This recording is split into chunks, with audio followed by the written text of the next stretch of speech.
आज अपनी बात करेंगे किसी कुचालक गोले के कारण कितना विद्युत क्षेत्र उत्पन्न होता है। ठीक है, कल अपने बात की थी चालक गोले के कारण। ठीक है, आज अपनी बात करेंगे कोई कुचालक गोला है जिसके ऊपर कोई भी आवेश है, लेकिन ये कुचालक गोला ठोस है। ठोस होने का मतलब ये पूरा भरा हुआ है अंदर से, ये खोखला नहीं। ठीक है, खोखला गोला अलग है, उसकी बात कल करेंगे अपने। अगर अपनी बात करें किसी ठोस कुचालक गोले की जिसके कारण विद्युत क्षेत्र का मान ज्ञात करना है और उस पे जो आवेश है वो सतत रूप से बांटा गया है, उसके कारण कितना विद्युत क्षेत्र उत्पन्न होना है, ये अपने बात करेंगे आज। ठीक है, तो अगर अपने ये कहें भी कोई जब गोला है ठोस और वो कुचालक है, तो अपने बात की थी आवेश वितरण की, जिसके अंदर तीन प्रकार के आवेश वितरण थे, रेखीय, पृष्ठीय व आयतन। और आयतन आवेश वितरण के अंदर अपने बात की थी ये जो वितरण है वो ज्यादातर किसमें पाया जाता है, कुचालक वस्तुओं में। ठीक है, तो अगर मैं बात करूं ठोस गोले की, ठीक है, जिसके ऊपर आवेश सतत रूप से बांटा गया है, तो ठोस कुचालक गोले के अंदर जो आवेश है वो किस रूप में बंटेगा, उसके आयतन के रूप में। इसलिए अपने यहाँ पे बात करेंगे आयतन आवेश वितरण की, यानी रो की। ठीक है, Q/V। ठीक है, वहीं पे जैसे अपने पिछले गोले में बात की थी, जो बिंदु है उसकी तीन स्थितियां हो सकती है, या तो वो बिंदु उसकी सतह पर हो, या फिर उससे बाहर हो, या फिर उसके अंदर हो। तो आज हमने बात करेंगे तीनों स्थितियों की। अगर बात करूं कोई कुचालक गोला है, तो मानिए कुचालक गोला जिसकी त्रिज्या कैपिटल R है और आवेश Q है, और उसका जो आयतन आवेश घनत्व है वो क्या है, रो है। तो मैंने तीन स्थितियां मानी। पहली स्थिति ये मानी जब P बाहर हो, यानी जब जो बिंदु P है वो उस गोले से किधर स्थित हो, बाहर स्थित हो, तो उस स्थिति के अंदर कितना विद्युत क्षेत्र अपने को प्राप्त होगा। तो अगर मैं बात करूं गोले की, तो ये माना मैंने गोला जिसकी त्रिज्या है कैपिटल R और आवेश है Q, और इस पे जो मैंने आवेश बांटा है वो कुचालक होने का मतलब ये जो आवेश है वो आयतन के रूप में सतत रूप से वितरित किया गया है। तो मैंने इस पे आयतन के रूप में, यानी पूरे के अंदर मान दिया सतत रूप। अब ये मान लो बिंदु P है जिसपे अपने को जो विद्युत क्षेत्र है उसका मान क्या करना है, ज्ञात करना है। तो अपने जब भी जिस भी बिंदु पर विद्युत क्षेत्र का मान ज्ञात कर रहे हैं, तो उसके लिए अपने बात की थी कि सबसे पहले क्या मानिए, गाउसियन पृष्ठ, और उस पृष्ठ के अंदर उस पृष्ठ को ऐसा मानो भी जिस बिंदु पर विद्युत क्षेत्र का मान ज्ञात करना है वह बिंदु उस गाउसियन पृष्ठ के ऊपर आना चाहिए।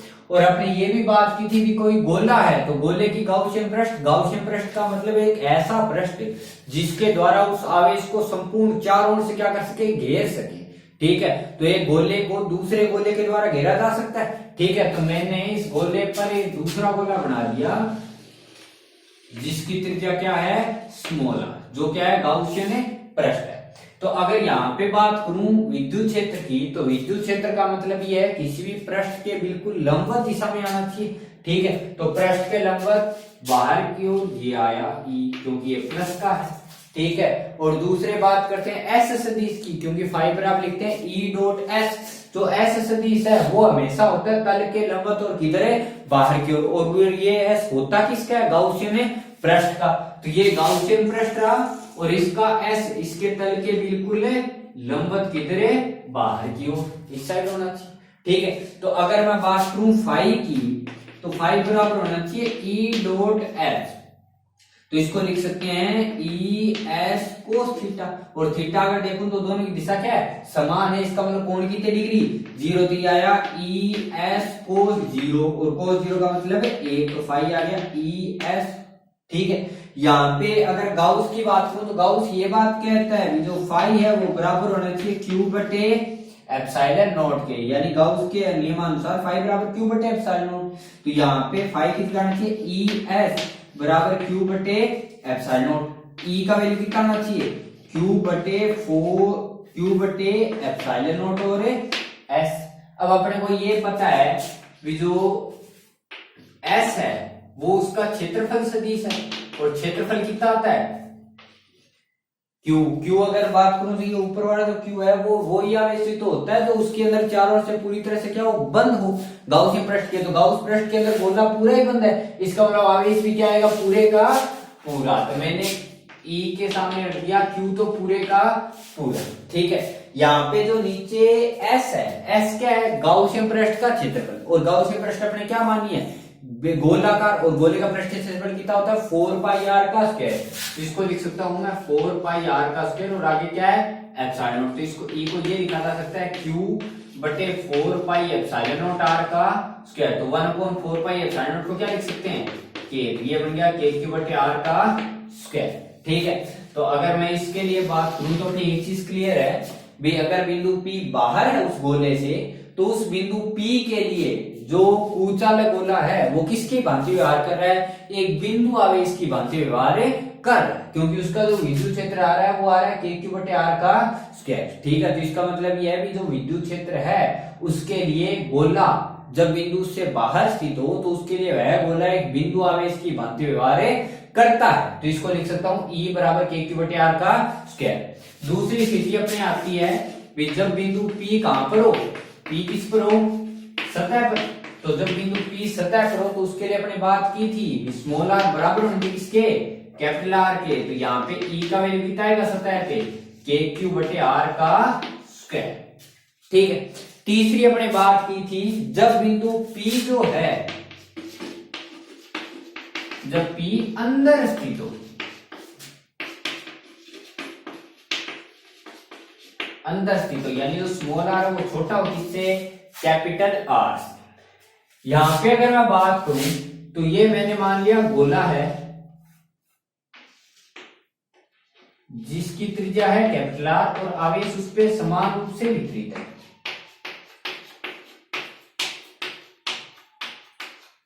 अब अपने को बात करनी है भी जो बिंदु P है वो होना चाहिए उसके अंदर। तो मैंने मान लिया वो बिंदु P यहां है जिसकी त्रिज्या कितनी है, स्मॉल आर है, तो इसका गाउसियन पृष्ठ ये आना चाहिए, ठीक है। तो यहां पे अगर मैं देखूं तो फाई बराबर लिख सकता हूं E डॉट एस, ठीक है। तो E डॉट एस को क्या लिख सकते हैं, ई एस कोस थीटा। अब अगर गाउसियन पृष्ठ के अंदर वाले आवेश की बात करूं तो अंदर वाला आवेश किसका है, प्लस का। तो प्लस का होने का मतलब उसका जो विद्युत क्षेत्र वो किस साइड आएगा, बाहर की साइड आना चाहिए, तल के बिल्कुल लंबवत। और उसी बिंदु पे अगर मैं S देखूं तो S भी क्या आता है, तल के बिल्कुल लंबवत, और किधर है, बाहर की ओर। तो इसके तल के लंबवत बाहर की ओर S ये आना चाहिए। तो दोनों की दिशा क्या है, समान है। तो दोनों की दिशा समान होने का मतलब ई एस कोस 0, और कोस 0 का मतलब 1, तो फाई बराबर बच गया ई एस। ये जो S है वो किसका है, गाउसियन पृष्ठ का। तो इसको लिख सकता हूं फाई बराबर ई एस की जगह आ सकता है 4 पाई आर का स्क्वायर, क्योंकि गाउस पृष्ठ गोला है जिसकी त्रिज्या कितनी है, स्मॉल आर। अब गाउस ये बात कहता है कि जो फाई है वो होना चाहिए क्यू बटे एप्सिलॉन नॉट, लेकिन या इस स्थिति के अंदर अगर मैं देखूं तो क्यू वही तो होता है जो उस गाउसियन पृष्ठ के अंदर है। तो यहाँ पे गाउसियन पृष्ठ ये है, तो अगर इस गाउसियन पृष्ठ को देखूं तो इससे बाहर भी तो थोड़ा बहुत आवेश बच गया। इसका मतलब ये है भी ये जो गाउसियन पृष्ठ जो मैंने मानी है उसके अंदर उस गोले का संपूर्ण आवेश तो नहीं आ रहा, उस गोले का कुछ आवेश ऐसा है जो इस गाउसियन पृष्ठ से किधर है, बाहर है। तो वो जो आवेश है वो संपूर्ण नहीं आ रहा। इसका मतलब यहां जो क्यू इनक्लोज्ड आएगा वो पूरे का पूरा आवेश नहीं आएगा, उसका कुछ हिस्सा आएगा। इसलिए मैंने यहाँ पे क्या लिखा, क्यू डैश, ठीक है। क्यों लिखा क्यू डैश, क्योंकि जो गाउसियन पृष्ठ है, गाउसियन पृष्ठ के अंदर उपस्थित जितना आवेश होता है वो आना चाहिए यहाँ पे। तो यहाँ पे अगर क्यू तो रखूं तो क्यू तो पूरे का आवेश था, तो पूरा आवेश तो इस अंदर वाले गोले के अंदर आ नहीं रहा। इसका मतलब ये है भी यहाँ पे इसके अंदर जो आवेश है वो बाहर वाले से अलग है और उससे थोड़ा कम है, क्योंकि कुछ आवेश उससे किधर रह रहा है, बाहर रह रहा है। इसका मतलब यहाँ पे क्या आएगा, क्यू डैश। क्यू डैश अपने मान निकाल लेंगे, तो यहाँ पे फाई को लिख सकता हूँ ई 4 पाई आर का स्क्वायर बराबर क्यू डैश बटे एप्सिलॉन नॉट। तो इसको ये लिख सकते हैं E बराबर क्यू डैश बटे 4 पाई एप्सिलॉन नॉट आर का स्क्वायर, और 1/4 pi epsilon naught R square को क्या लिख सकते हैं, के।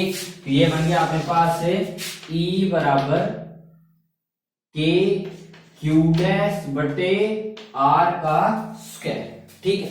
अब अपने को वैल्यू किसकी चाहिए, क्यू डैश की। तो इसको समीकरण नंबर मान रहा हूं ए। तो अपने को वैल्यू निकालनी है क्यू डैश की। अब क्यू डैश का मतलब आवेश है, लेकिन अपने को यह पता है कि अगर गोला कुचालक है तो कुचालक गोले के अंदर जो आवेश है वो किसके रूप में बांटा गया है, आयतन के रूप में। तो अगर मैं ये लिखूं 4/3 पाई कैपिटल आर का क्यूब, 4/3 पाई कैपिटल आर का क्यूब, ठीक है, आयतन में, या फिर ये लिखूं गोले का आयतन आवेश घनत्व है।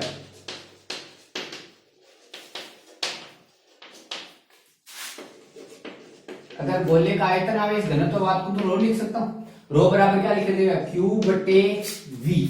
तो अगर मैंने ऊपर आवेश Q रखा है, Q का मतलब पूरा आवेश आ गया, तो नीचे आयतन भी पूरा, तो इसको लिख सकते हैं Q बटे पूरे आयतन का मतलब 4/3 पाई कैपिटल आर की घात कितनी 3, क्योंकि गोले का आयतन इतना ही तो होता है 4/3 पाई कैपिटल आर की घात 3, ठीक है।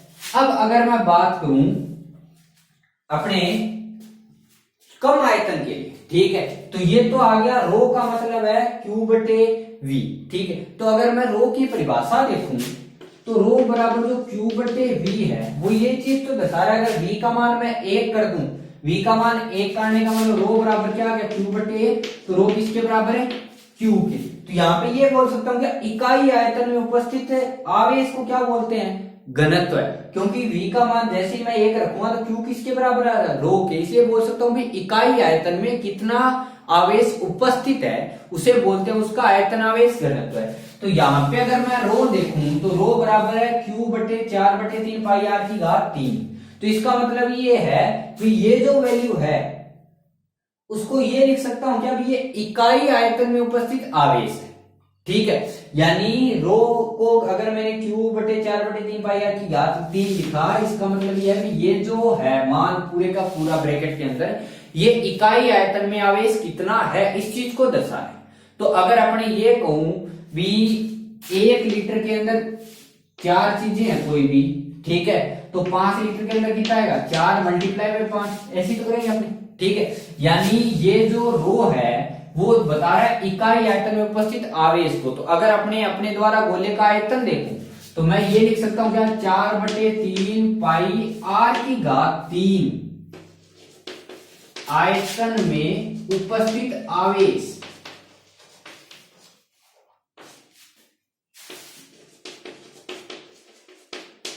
कैसे करेंगे, अपने पास इतना आयतन है, इकाई आयतन में वैल्यू कितनी है रो, अपने पास आयतन इतना, तो इकाई आयतन में अगर रो है तो इतने आयतन में कितना आएगा रो गुणा 4/3 पाई आर की घात 3। तो रो का वैल्यू कितना अपने पास, रो का वैल्यू है Q/4/3 पाई कैपिटल आर की घात 3 और गुणा में 4/3 पाई स्मॉल आर की घात 3, 4/3 पाई से 4/3 पाई कट गया, तो ये बच गया QR3/R।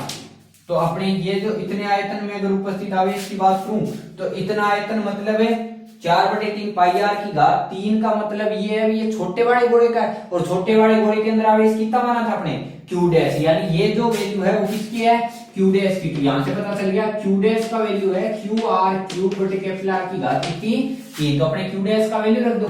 तो आता है अगर E की बात करूं तो E आ गया K, Q' कितना आएगा QR की घात 3/R की घात कितनी 3 और बटे में R का स्क्वायर, R स्क्वायर से R की पावर कट गया, तो ठीक है। तो अपने पास जो वैल्यू बचा वो बच गया E बराबर KQR/R की घात कितनी 3, ठीक है।